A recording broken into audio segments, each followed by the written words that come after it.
오늘 하나님께서 주신 말씀은 에스라 6장 1절에서 12절 말씀입니다. 에스라 6장 1절에서 12절 말씀, 구약성경 717쪽입니다.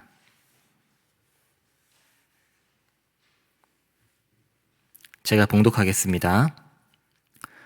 이에 다리오 왕이 조서를 내려 문서 창고 곧 바벨론의 보물을 쌓아둔 보물 정각에서 조사하게 하여 메데도 앙메다 궁성에서 한 두루마리를 찾았으니 거기에 기록하였으되, 고레스 왕 원년에 조서를 내려 이르기를 예루살렘에 있는 하나님의 성전에 대하여 이르노니 이 성전 곧 제사 드리는 처소를 건축하되 지대를 견고히 쌓고 그 성전의 높이는 60규빗으로 너비도 60규빗으로 하고 큰 돌 3켜에 새 나무 1켜를 놓으라. 그 경비는 다 왕실에서 내리라. 또 느부갓네살이 예루살렘 성전에서 탈취하여 바벨론으로 옮겼던 하나님의 성전 금, 은 그릇들을 돌려보내어 예루살렘 성전에 가져다가 하나님의 성전 안 각기 제자리에 둘지니라 하였더라.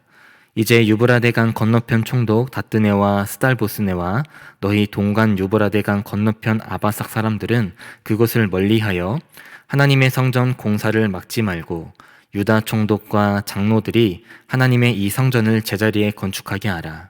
내가 또 조서를 내려서 하나님의 이 성전을 건축함에 대하여 너희가 유다 사람의 장로들에게 행할 것을 알리노니, 왕의 재산 곧 유브라데 강 건너편에서 거둔 세금 중에서 그 경비를 이 사람들에게 끊임없이 주어 그들로 멈추지 않게 하라. 또 그들이 필요로 하는 것 곧 하늘의 하나님께 드릴 번제의 수송아지와 순양과 어린 양과 또 밀과 소금과 포도주와 기름을 예루살렘 제사장의 요구대로 어김없이 날마다 주어 그들이 하늘의 하나님께 향기로운 제물을 드려 왕과 왕자들의 생명을 위하여 기도하게 하라. 내가 또 명령을 내리노니 누구를 막론하고 이 명령을 변조하면 그의 집에서 들보를 빼내고 그를 그 위에 메어 달게 하고 그의 집은 이로 말미암아 거름더미가 되게 하라. 만일 왕들이나 백성이 이 명령을 변조하고 손을 들어 예루살렘 하나님의 성전을 헐진대 그 곳에 이름을 두신 하나님의 그들을 멸하시기를 원하노라. 나 다리오가 조서를 내려놓으니 신속히 행할지어다 하였더라. 아멘. 오늘도 새벽기도에 오신 우리 성도님들, 그리고 7시에 영상으로 새벽기도회를 드리시는 성도님들을 환영하고 축복합니다. 아직 아침과 저녁에는 쌀쌀하지만 벌써 봄의 계절인 4월 첫 주간을 보내고 있습니다. 그 가운데 저희는 지금 사순절의 절반을 보내고 있고요. 이제 다음 주면 고난주간을 보내게 되는데요. 다가오는 고난주간을 어떤 마음으로 준비하고 계신가요? 이번 고난주간 특별 새벽기도를 통해서 십자가에서 고난당하신 예수님의 모습을 기억하고 십자가의 보혈을 묵상하면서 주님의 발자취를 따라가는 저와 여러분이 되시기를 소망합니다. 4월이 시작되면서 저희는 에스라서 말씀을 살펴보고 있습니다. 에스라서는 느헤미야와 같이 이방 포로 생활을 끝내고 약속의 땅으로 돌아온 귀한 자들이 선민 공동체로서의 정체성을 회복하는 과정을 보여주는 책인데요. 그 과정 중에서 오늘 본문은 사마리아인들의 집요한 방해 때문에 무려 16년이나 중단되었던 예루살렘 성전 재건 공사가 어떻게 재개되었는지 기록되어 있는 부분입니다. 특별히 예루살렘 성전 공사가 어떻게 재개되었는지 말씀을 살펴볼 때 그 속에서 저희들이 발견하고 깨달아야 하는 사실이 있습니다.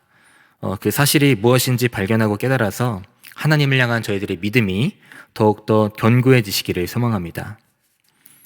어제 살펴봤던 것처럼 5장 마지막 절에서 총독 다뜨네와 그 무리는 예루살렘 성전을 건축하라는 내용이 정말로 과거의 선왕이었던 그 고레스의 명령이었는지 확인해 달라는 요청을 다리오 왕에게 하게 됩니다. 그 요청에 대한 다리오 왕의 반응이 오늘 본문에 나와 있는데요. 1절과 2절 말씀을 보시기 바랍니다. 이에 다리오 왕이 조서를 내려 문서 창고 곧 바벨론의 보물을 쌓아둔 보물 전각에서 조사하게 하여 메데도 앙메다 궁성에서 한 두루마리를 찾았으니 거기에 기록하였으되, 고레스의 조서가 있을 법한 곳은 바벨론에 보물을 쌓아둔 보물 전각이었습니다. 그러나 다리오 왕의 예상과는 다르게 조서가 발견된 곳은 2절에 나오는 것처럼 메데 지방의 수도였던 앙메다 성에서 발견됩니다. 다리오 왕은요, 당시 고레스 왕이 조서를 내린 시기를 추정해서 바벨론에 있었을 것으로 생각했습니다. 그래서 바벨론의 보물정각에서 조서를 찾아보라고 한 것이죠. 하지만 조서가 발견된 곳은 앙메다 성이었어요. 앙메다 성은 당시 왕들이 여름에 거주하던 별장이기도 했습니다. 이제 다리오 왕은 과거에 고레스 왕이 정말로 예루살렘 성전을 건축하라는 내용이 들어있는지 확인하게 됩니다. 그 조서의 내용이 3절부터 5절 사이에 나와 있는데요. 성전 건축에 대해서 크게 4가지를 언급합니다. 3절 말씀을 보시기 바랍니다.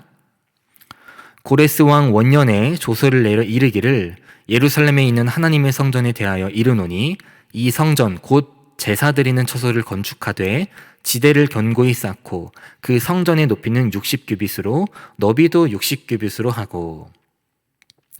다리오 왕이 찾은 조서에 어떤 내용이 기록되어 있습니까? 4가지 언급 중에서 3절 말씀에서는 2가지가 기록되어 있는데요. 성전 건축 허가와 성전의 규격에 대해서 말하고 있고요. 4절 말씀에 큰 돌 3켜에 새 나무 1켜를 놓으라. 그 경비는 다 왕실에서 내리라 라고 나와 있는 것처럼 성전 건축에 필요한 재료와 건축 경비에 대해서 언급하고 있습니다. 무슨 말입니까?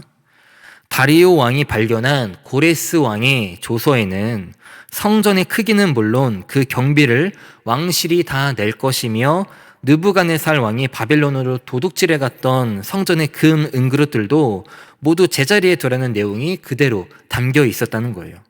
그러니까 성전 건축에 대해서 아주 구체적으로 고레스 왕의 조서에 기록되어 있었다는 거죠. 성전 건축에 대한 내용이 기록되어 있지 않을 거라고 예상했고, 그래서 자신 있게 다리오 왕에게 조서의 내용을 다시 확인해 달라고 요청했던 다뜨네와 그 무리는 할 말이 없어졌습니다. 왜냐하면 자신들이 요청했던 내용이 실제로 그 조서에 기록되어 있었기 때문이죠. 성전 건축에 대한 내용이 이제 사실로 밝혀졌다는 거예요. 고레스의 조서에 따라 다리오 왕은 하나하나 실행하기 시작합니다. 성전 재건이 탄력을 받기 시작한 거죠. 이제 다리오 왕이 직접 조서를 내립니다. 6절과 7절 말씀을 보시기 바랍니다. 이제 유브라데 강 건너편 총독 다뜨네와 스달보스네와 너희 동관 유브라데 강 건너편 아바삭 사람들은 그곳을 멀리하여 하나님의 성전 공사를 막지 말고 유다 총독과 장로들이 하나님의 이 성전을 제자리에 건축하게 하라. 조서의 내용을 확인한 다리오 왕이 어떤 조서를 내리게 됩니까?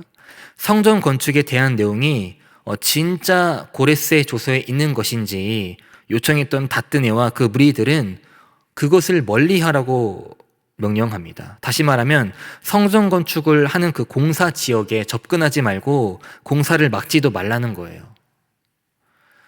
다리오의 조서는 여기서 끝나지 않습니다. 고레스의 조서에 쓰여 있는 것처럼 성전 재건에 필요한 경비를 왕실에서 내라고 명령하고요.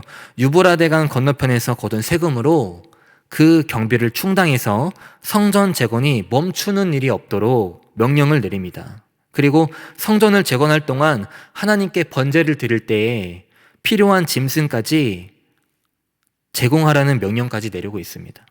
9절과 10절 말씀을 보시기 바랍니다.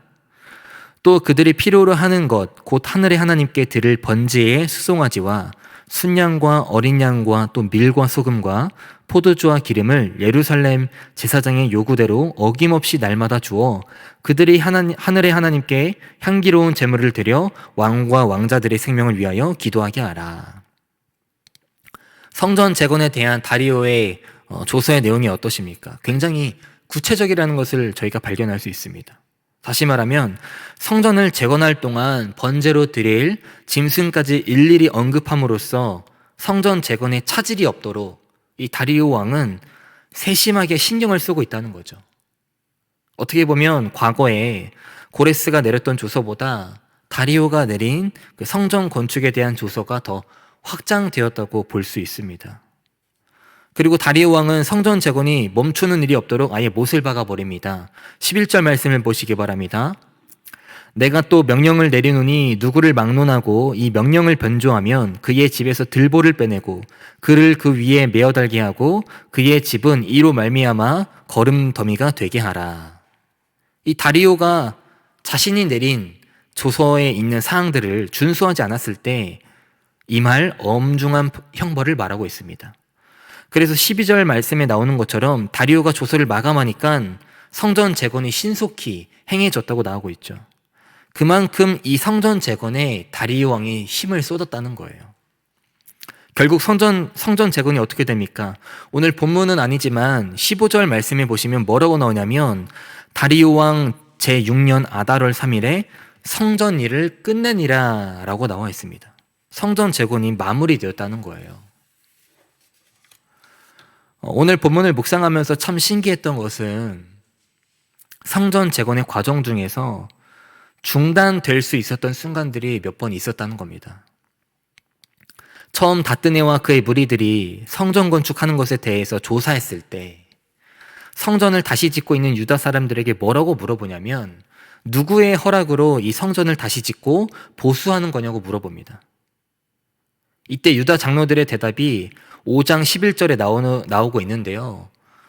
뭐라고 대답하냐면 우리는 하늘과 땅의 주이신 하나님을 섬기는 사람입니다. 우리는 지금 허물어진 성전을 다시 짓고 있습니다. 이 성전은 원래 옛날 이스라엘의 어떤 큰 왕이 짓기 시작하여 완공하였던 것입니다 라고 대답합니다. 그런데 만약 유다 장로들의 대답이 옛날 이스라엘의 어떤 큰 왕이 짓기 시작하여 완공했던 것인데 허물어져서 다시 짓고 있다라고 구체적으로 말하지 않았다면 다뜨네는 성전 건축을 중단하라고 했을 것입니다. 왜냐하면 다뜨네는 팔레스타인 지역을 관할하는 페르시아의 총독이었고 충분한 권한이 있었기 때문이죠. 하지만 유다 장로들의 대답을 듣고 다뜨네 총독은 중단하라는 명령을 내릴 수 없었습니다. 오히려 그들이 말한 내용이 사실인지 확인하기 위해 다리오 왕에게 요청하게 된 거죠. 두 번째로 중단될 수 있었던 순간은 다리오 왕이 고레스의 조서를 찾는 과정에서 발견할 수 있습니다. 다뜨네 총독의 요청을 듣고 다리오 왕은요, 고레스의 조서를 찾으라고 명령을 내리죠. 그런데 다리오 왕이 처음으로 그 조서가 있을 법한 곳으로 어디를 예상했습니까? 바벨론의 보물을 쌓아둔 보물 정각을 예상했어요. 하지만 고레스의 조서가 발견된 곳은 보물 정각이 아니라 왕들이 여름마다 별장으로 이용했던 앙메다 성이었죠. 여기서 알 수 있는 사실은요, 만약 다리오 왕이 고레스의 조서를 찾는 데에 힘을 덜 쏟았다면 바벨론의 보물 정각에서 발견되지 않자 그 조서 찾는 일을 포기했다면 성전 재건이 가능했을까라는 것입니다. 다시 말하면 성전 재건이 중단될 수도 있었던 상황 속에서 다뜨네 총독의 요청은 오히려 성전 재건의 촉매제와 같은 역할을 하게 된 거고요. 고레스의 조서를 철저하고 끝까지 찾아내려고 했던 다리오 왕의 모습이 있었기 때문에 성전 재건이 아무 문제 없이 완성되었다는 겁니다. 결국 오늘 본문에서 저희들이 발견하고 깨달을 수 있는 사실은요, 저희들이 의식을 하든 의식하지 않든 하나님의 손길이 곳곳에 역사하고 계신다는 사실입니다.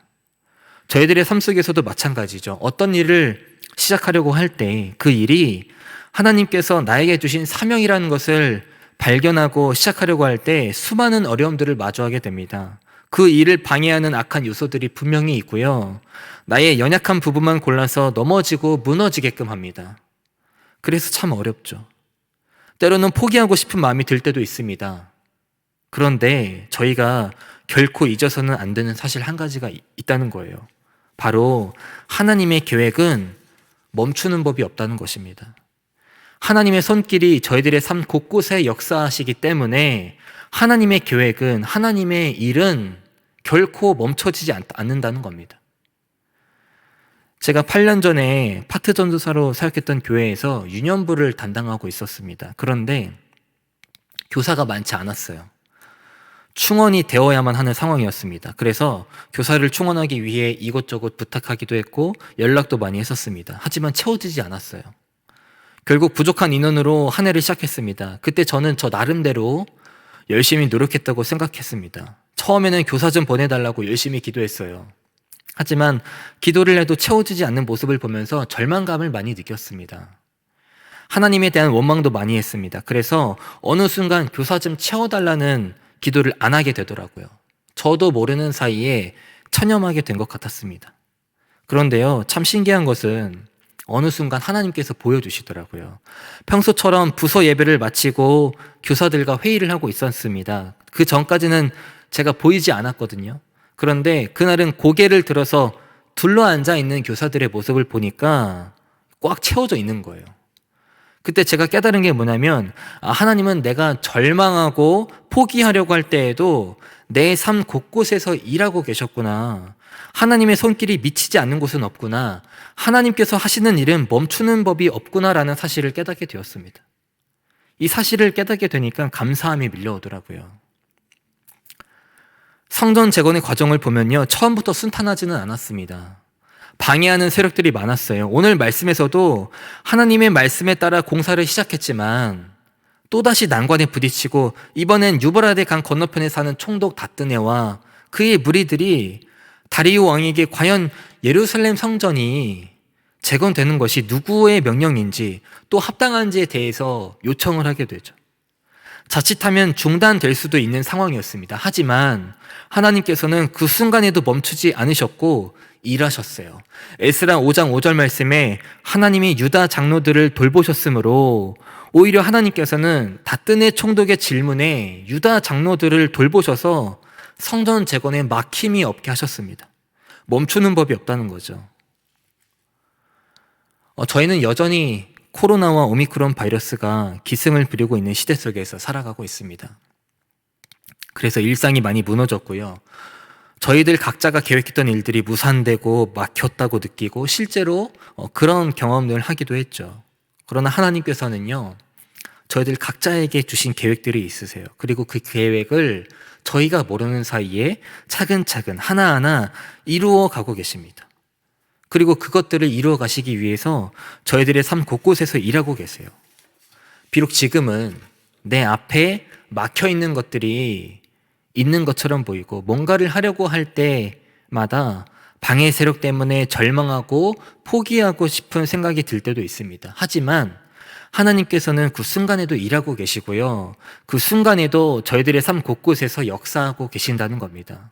어떤 어려움을 마주하더라도 하나님의 계획에는 멈추는 법이 없다라는 믿음과 확신이 저희들의 삶 속에 필요하다는 거예요. 하나님의 일이 시작되면 반드시 유혹과 시험이 따라옵니다. 또 시기와 질투, 방해가 있습니다. 중단되기도 하고 완전히 끝난 것 같기도 하죠. 그러나 우리는 기억해야 합니다. 하나님의 일은 하나님이 시작하셨기 때문에 반드시 하나님께서 끝까지 완성시킨다는 것입니다. 하나님께서는요, 그 일과 계획을 저희들을 통해 이루어가고 계시는 겁니다. 그렇기 때문에 하나님의 계획은 멈추는 법이 없다는 사실을 깨닫고 발견해야 됩니다. 이 사실을 깨닫고 발견해서 여전히 힘들고 어려운 시기이지만 다시 한 번 더 힘을 내고 용기를 내시기 바랍니다. 그래서 매일매일 하나님의 일에 쓰임받는 것에서부터 전해져 오는 기쁨과 감격을 누리며 나아가는 저와 여러분이 되시기를 주님의 이름으로 축복합니다. 기도하겠습니다. 하나님, 저희들의 삶 속에서 하나님의 일을 감당하려고 할 때 때로는 어려움을 마주하고 방해하는 세력들에 의해 절망감을 느껴 넘어지고 무너질 때가 있습니다. 그래서 인간적인 마음이 들고 내가 필요로 할 때 하나님은 어디에 계신 겁니까? 라고 하나님을 원망할 때도 있습니다. 그러나 저희들은 그 순간에도 내 삶 곳곳에서 일하시고 계시는 하나님의 손길을 발견하지 못했습니다. 하나님의 계획에는 멈추는 법이 없다는 사실을 잊고 있었습니다. 이 시간 결단하며 나아가오니 하나님, 저희들의 삶 속에서 어떤 어려움이 오더라도 하나님의 손길이 내 삶 속에 역사하고 계시기 때문에 멈추는 법이 없으시다는 사실을 확신하고 깨달을 수 있도록 인도하여 주시옵소서. 그래서 하나님의 계획에 순종하고 믿으며 나아갈 때 기쁨과 감격을 누리며 나아가는 저희들이 될 수 있도록 역사하여 주시옵소서. 이 시간 우리 수표교회를 위해 기도합니다. 이 땅 위에 우리 수표교회를 세워주신 이유와 뜻이 있을 줄 압니다. 어렵고 힘든 세상 속에서 우리 수표교회를 통해 하나님께서 하시고자 하는 일이 무엇인지, 하나님의 마음을 구할 수 있도록 붙잡아 주시고, 어려운 시기 속에서 우리 교회가 세상의 빛이 되는 선교적인 교회로 나아가 하나님 나라를 확립해 가는 데에 도구로 사용될 수 있도록 인도하여 주시옵소서. 또한 예수님을 모르고 살아가는 이웃들을 위해, 하나님의 사랑 없이 살아가는 이웃들을 위해 우리 수표교회가 그들에게 희망을 전하고 하나님의 사랑을 전하는 데에 쓰임받을 수 있도록 함께하여 주시옵소서. 이를 위해 김진웅 담임 목사님께도 날마다 성령 충만하게 하셔서 전하시는 말씀마다 생명을 살리는 말씀, 잠자는 영에 깨어나는 말씀을 선포하며 항상 피곤치 않도록 붙잡아 주시옵소서. 자비로우신 하나님, 다음 세대를 위해 기도합니다. 영유아 유치부부터 청년부에 이르기까지 나의 신앙 지키기가 어려운 시대를 살아가고 있습니다. 그 속에서 언제나 하나님 아버지의 뜻을 구하며 하나님의 뜻이 무엇인지 깨닫는 다음 세대가 될 수 있도록 붙잡아 주시고, 하나님을 인격적으로 만나서 다음 세대들의 신앙이 더욱더 견고해지고 건강하고 올바른 신앙관을 갖고 성장할 수 있도록 함께하여 주시옵소서. 그래서 어떠한 시련의 순간, 어떠한 유혹의 순간이 오더라도 참된 진리이신 예수님만을 목적에 두어 이겨낼 수 있도록 역사하여 주시옵소서. 우리 교회에 안나선교회, 모세선교회 등 귀한 신앙의 선배되는 성도님들이 있습니다. 몸과 마음이 약해지는 이때지만 속사람은 날로 강건해질 줄 믿습니다. 언제나 하나님의 사랑과 화평을 누리며 살아가는 귀한 성도님들, 하나님의 나라를 확립해가는 데에 앞장서는 성도님들이 될 수 있도록 함께하여 주시옵소서. 또한 참으로 어렵고 힘든 시기에 신앙의 선배님들의 모습을 본받아 저희들도 하나님께 쓰임받는 일꾼으로 나아갈 수 있도록 인도하여 주시옵소서. 이 시간 귀한 예물 드렸습니다. 이 예물들이 하나님 보시기에 귀하고 아름다운 곳에 쓰일 수 있도록 인도해 주시고, 오늘 하루 동안에도 하나님의 교회에게는 멈추는 법이 없다라는 사실을 믿으며 감사함이 넘치는 하루를 보낼 수 있도록 인도하여 주시옵소서. 감사드리며 우리의 소망 되시고 구원자 되신 예수 그리스도 이름으로 기도드립니다. 아멘.